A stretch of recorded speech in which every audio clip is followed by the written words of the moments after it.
العظيم. السلام عليكم.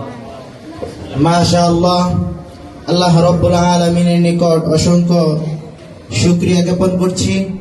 রব্বুল আলামিন আমাদেরকে এমন একটি সুন্দর মজলিসে আসার এবং বসার তৌফিক দান করেছেন, আলহামদুলিল্লাহ। ভাইয়ের কণ্ঠ থেকে বললাম, আল্লাহ রব্বুল আলামিনের নিকটে প্রার্থনা যেন ভাইকে দিনের জন্য।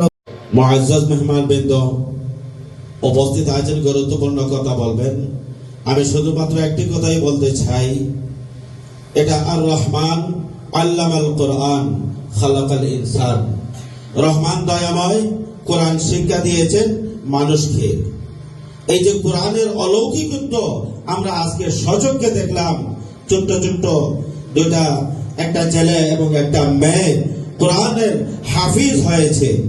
এই জন্য আমরা দোয়া করি আল্লাহ পাক রব্বুল আলামিন তাদের মাধ্যমে এই জগতে কোরআনকে আল্লাহ পাক রব্বুল আলামিন প্রতিষ্ঠা করেন এবং তাদের ভবিষ্যৎ এই মাদ্রাসার জন্য, তাদের অভিভাবকের জন্য এবং আজকের এই অনুষ্ঠানের মাধ্যমে বিশ্ব জগতের জন্য কোরআন শিখার জন্য, কোরআনের হাফিজ হওয়ার জন্য একটা উৎসাহ উদ্দীপনা পায়, সেই প্রত্যাশা রেখে আমি আমার সংক্ষিপ্ত কথা এখানে শেষ করছি।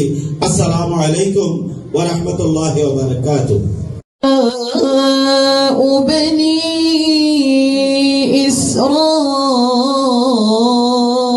إسرائيل ولو نزلناه على بعض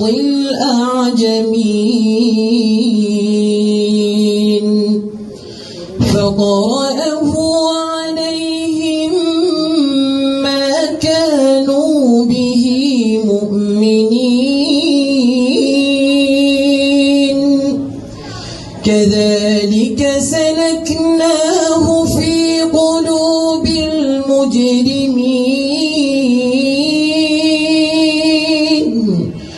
لا يؤمنون به حتى يروا العذاب الأليم.